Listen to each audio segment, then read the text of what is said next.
Now that I'm 26, I've gone back at my life and looked at all the good and the bad moments, and I've compiled everything into one final conclusion. The dumbest thing I've ever done is think it can't get stupider, because the world is an overwhelming surprise where every single moment of every single day, you will find a moment where, yes, it can get stupider. Do you remember the woman who thought it'd be a great idea to, as a grown adult, lust upon children, and when asked about why, she blamed it on becoming fat? You realize how stupid that is, right? Do you understand that in a world where you're just saying fat people, you have it in your mind that the only reason that you were getting it on with children was because that you gained weight? That was dumb, but it could get stupider. No matter how much you think it already reaches its apex, it will always get stupider.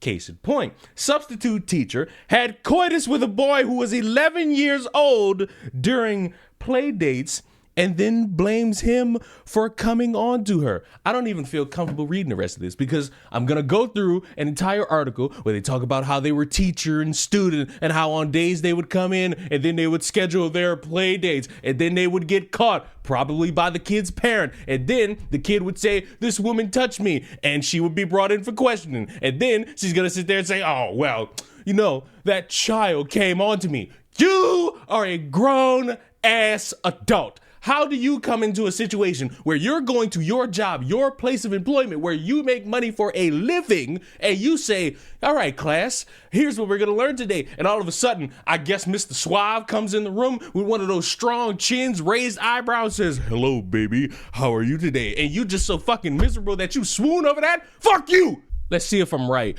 Perv substitute. I love the fact that they just called her a perv in the first two words. Substitute teacher had coitus with an 11-year-old male student during play dates at her house, then blamed the child, telling the cops that he made advances towards her.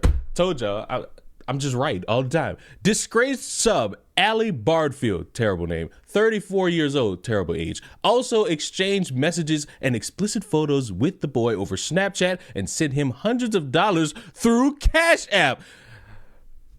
All right, we just paying. This is essentially child prostitution here. So you already getting it on with the kid. You paying the kid for getting it on with you. You are going to jail for the longest of time. Matter of fact, just go straight to hell. That's all I feel about it in this moment. You need to go to hell, because how do you come into a situation where you are going to your place of business, your place of employment, and a kid rizzes you up to the point where, yeah, you're 11 years old, but no one wants to touch me. I'm touch deprived. So let's get it on. It's like, why? In what world does this make sense? The 6th grade victim's mother discovered $700 in Cash App payments from Bardfield. Told y'all somebody was going to find out about it. Noticing his behavior had changed following a stayover at the teacher's house in Mount Zion. Terrible parent. Why are you letting your child stay over at any point in time with a teacher? That is something that will always be a red flag for me. I don't care if your child is slow, stuck, dumb, or stupid. Never will allow this to occur in my developed seaman's life. The mom confronted her son, who told her he had unprotected coitus with Bardfield. Bardfield, who pleaded guilty to predatory criminal sexual assault this past week, had been the boy's teacher at the Hope Academy Public School in Decatur at the time of abuse between 2023 and 2024. The substitute teacher invited the boy on multiple play dates. Stop putting this in quotations. At her home in 2023, then twice in March of 2024, during which the two had paired together in sexual encounters. In the police interview, the disgraced educator claimed that the child made sexual advances towards her the first night they had. So, you want me to understand that while you're facing up to 40 years in prison, you sitting back and wondering, how did you get here? And you had a private tutoring session with your failing student, and you're just sitting at the kitchen table trying to educate the child, and he just comes over to you and puts his arm slowly on yours and says, "We could be more than just teacher and student," and you fell for that? Why would I ever believe that? How could I even believe that a child at 11 years old has the ability to actually get with a grown adult? It's impossible for me to understand that without that teacher sitting there and doing something to entice that child. And it's at that point where, even if I am to believe your side of this, where the child created these sexual climates for you, you call their mother and tell the mother, hey, your son's saying and doing very inappropriate things, and I am uncomfortable in this setting.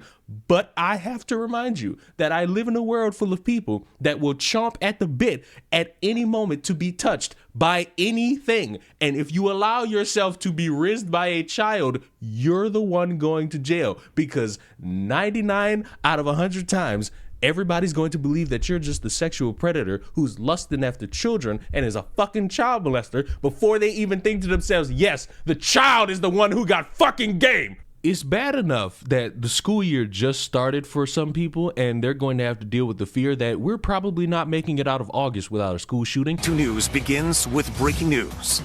As we come on the air at 11, we begin with breaking news. Police responding to reports of a shooting outside campus housing at Georgia Southern University's Armstrong campus. The university issued an emergency alert at 7:55 this evening. Students and staff were urged to shelter in place. That alert has now been cleared. Thanks for joining us. I'm Shannon Royster. I'm Greg Coy. We go now live to WJCL 22 News' Tia Maggio. She's outside the Windward Commons. That's the student housing where the shooting reportedly happened. And Tia, you've learned that one person was injured. Yeah, Greg, Georgia Southern police here tell me that one person that was involved in this shooting was taken to the hospital, but was not a student. Now, as you can see behind me, both Georgia Southern police and GBI are still here actively investigating this scene. Hours later, you can see those cars behind me. And tonight, I spoke with both officials and a student who say how often these things happen. Dang, that's a lot of police. Oh, so serious. Oh, it's a lot of police. Georgia Southern freshman Kai Stevens just got back on campus when he saw police lights. I seen the yellow tape and I said, all right, that's something serious. Students at the Georgia Southern Armstrong campus went on lockdown around 8 p.m. Tuesday night after hearing gunshots. We had received reports of shots fired on campus, and so out of an abundance of caution, we did ask our individuals that were here on campus to shelter in place. Georgia Southern police say at least 2 people were involved. One person was taken to St. Joseph's Hospital for treatment. I don't have information regarding the second individual we believe is involved, but I can confirm that the one individual who is linked to this incident is not a current student. Tuesday marked the first of commencement ceremonies. The university assured safety is a top priority. We are constantly patrolling, constantly checking to ensure that there is every effort to ensure that we have a safe campus for our students, faculty, and staff.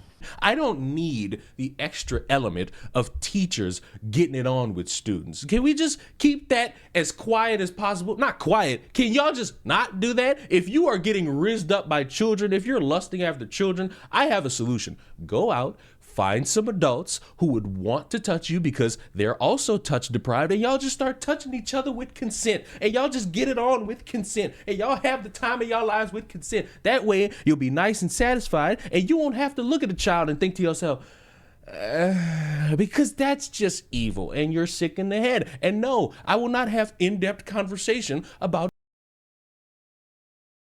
because they're sick in the mind and they deserve to rot in hell, but for now, they could rot in jail. And no, at any point in time, will I ever believe a story of a grown adult falling for a child because the child somehow had more rizz than the average adult. Not something that I'll ever put into my forefront of thought. And for the rest of you, I bid you all a mighty fine well do. Subscribe to the channel. I will see you all in the next one. Don't go blaming your lustful actions on children, or you might end up in jail with Big Frida, who's waiting to stick a spoon in your ass. Mwah! Goodbye.